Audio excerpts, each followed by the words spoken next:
नमस्कार दोस्तों, मेरा नाम है सैफ और आज की इस सच्ची कहानी में आपका स्वागत है। आज की कहानी है एक पुजारी की, जिसने अपनी ही भांजी को मारकर मंदिर के पीछे दफना दिया और फिर उसके परिवार वालों से मिलकर खुद ही थाने में रिपोर्ट लिखवाने भी पहुंच गया। क्या है पूरा मामला? क्यों उस पुजारी ने फूल जैसी देखने वाली अप्सरा को मार दिया? क्या ये कोई प्रॉपर्टी का मामला था? जानने के लिए बने रहें वीडियो के अंत तक। लेकिन आगे बढ़ने से पहले अगर आप भी क्राइम स्टोरीज को सुनना पसंद करते हैं तो वीडियो को लाइक और चैनल को सब्सक्राइब करना बिल्कुल भी ना भूलें। आइए जानते हैं। एक पुजारी हैदराबाद के एक पुलिस स्टेशन में पहुंचता है।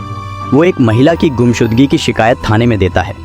पुलिस मामले की गंभीरता को समझते हुए शिकायत मिलते ही रिपोर्ट दर्ज कर लेती है। इसके बाद शुरू होती है उस महिला की तलाश। जैसे जैसे इस मामले की जांच आगे बढ़ती है, मामला दर्ज कराने वाला पुजारी ही शक के दायरे में आ जाता है। लेकिन इसके बाद जो खुलासा होता है उसे जानकर आप भी हैरान रह जाएंगे। सोमवार 5 जून 2023 के दिन हैदराबाद में एक शख्स Rajiv Gandhi international airport police station पहुंचता है। उसके पहनावे से साफ है कि वो किसी मंदिर या मठ का पुजारी है। जिस्म पर सफेद धोती, माथे पर तिलक और हाथ में मोबाइल फोन। ये आदमी पुलिस को अपना नाम साई कृष्णा बताता है और कहता है कि उसे अपनी भांजी की गुमशुदगी की रिपोर्ट लिखानी है। वो बताता है कि उसने अपनी भांजी अप्सरा को 2 दिन पहले यानी 3 जून की रात को शमशाबाद इलाके में ड्रॉप किया था, क्योंकि उसे वहां से अपने दोस्तों के पास भद्राचलम जाना था। लेकिन इसके बाद ना तो वो भद्राचलम पहुंची और ना ही अपने घर हैदराबाद वापस लौटी। ऊपर से अब उसका मोबाइल फोन भी स्विच्ड ऑफ हो चुका है। ऐसे में वो अपनी भांजी के गायब होने की रिपोर्ट लिखवाना चाहता है ताकि उसे ढूंढा जा सके। 36 साल का साई कृष्णा हैदराबाद के ही सरूर नगर इलाके में पुजारी है।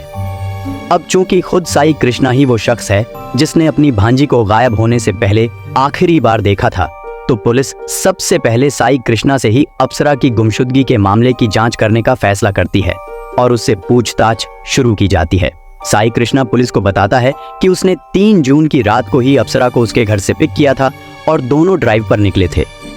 हालांकि उसे अप्सरा को घर वापस नहीं छोड़ना था, बल्कि हैदराबाद के ही बाहरी इलाके शमशाबाद में ड्रॉप करना था, क्योंकि उसे वहां से आगे भद्राचलम जाना था। उसने वैसा किया भी, लेकिन इसके बाद से उसका कोई पता नहीं चला। साई कृष्णा ने बताया कि उसका फोन अगले दिन यानी 4 जून से स्विच ऑफ है। इसके बाद उसने अप्सरा की मां के साथ मिलकर उसे कई जगहों पर ढूंढने की कोशिश की, लेकिन उसका कोई पता नहीं चला। हैदराबाद पुलिस ने सबसे पहले साई कृष्णा के बयान की तस्दीक की। अप्सरा की मां ने पूछताछ में यह कबूल किया कि वाकई 3 जून की रात को उसका भाई उसकी बेटी को अपने साथ घुमाने के लिए लेकर गया था। ऐसे में पुलिस ने मामले की तफ्तीश की शुरुआत उसी सरूर नगर इलाके से करने का फैसला किया, जहां से साई कृष्णा ने अप्सरा को पिक किया था।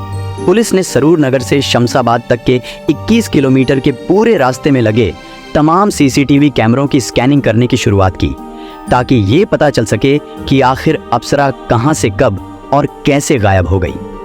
लेकिन जब पुलिस की जांच आगे बढ़ी तो अप्सरा की गुमशुदगी के मामले का पहला क्लू हाथ लग गया। असल में सीसीटीवी कैमरे में साई कृष्णा अपनी भांजी को पिक करता हुआ तो दिख रहा था, लेकिन शमशाबाद में उसे ड्रॉप करने जैसी कोई भी बात किसी भी कैमरे में कैद नहीं हुई थी।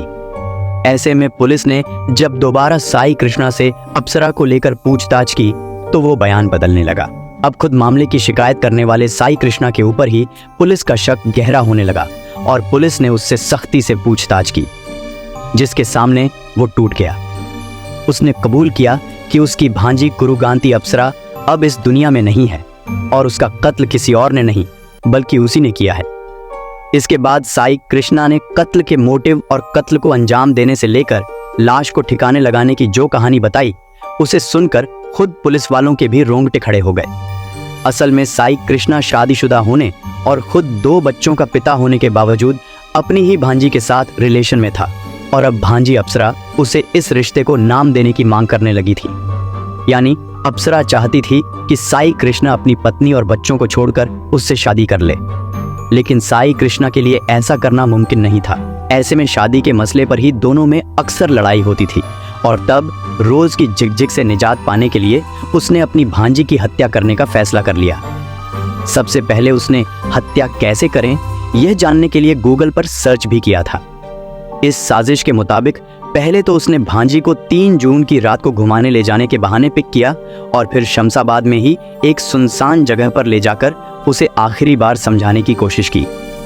लेकिन जब वो राजी नहीं हुई तो साई कृष्णा ने एक भारी पत्थर से सिर कुचलकर अपनी भांजी अप्सरा की हत्या कर दी। फिर उसकी लाश को कार की डिग्गी में रखा और ठिकाने लगाने के लिए निकल पड़ा।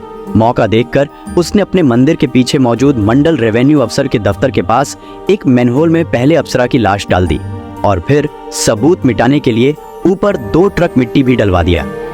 इसी दौरान उसने अप्सरा की मां से मुलाकात कर उसके बारे में पूछताछ की और खुद ही जाकर गुमशुदगी की रिपोर्ट लिखवाने की भी बात कही। इस बीच जब एक दिन बाद उसने महसूस किया कि मैनहोल के ऊपर मिट्टी डलवाने के बावजूद बाहर लाश की बदबू आ रही है, तो उसने मैनहोल के ढक्कन को सीमेंट से पूरी तरह सील करवा दिया। लेकिन इतना सब कुछ करने के बावजूद गुमशुदगी की रिपोर्ट दर्ज करवाने के बाद खुद अपने ही बयानों में उलझकर उसकी पोल खुल गई और उसे गिरफ्तार कर लिया गया। अब पुलिस ने मैनहोल का ढक्कन खोदकर अप्सरा की लाश बरामद कर ली है और उसे पोस्टमार्टम के लिए भिजवा दिया है। आरोप लगने के बाद साई कृष्णा को अपनी प्रेमिका की हत्या करने और उसके शव को हैदराबाद के नाले में फेंकने के आरोप में गिरफ्तार किया गया। पुलिस ने खुलासा किया कि उसने हत्या कैसे करें, यह जानने के लिए गूगल पर सर्च किया था। यह घटना तब प्रकाश में आई जब साई कृष्णा ने खुद एक गुमशुदगी की शिकायत दर्ज कराई, जिसमें दावा किया गया कि उसने अपनी भांजी अप्सरा को शमशाबाद बस स्टैंड पर छोड़ा था क्योंकि वह भद्राचलम जाने की योजना बना रही थी। आज की कहानी कैसी लगी दोस्तों, कमेंट बॉक्स में जरूर बताना। मिलते हैं अगली वीडियो में, तब तक के लिए धन्यवाद।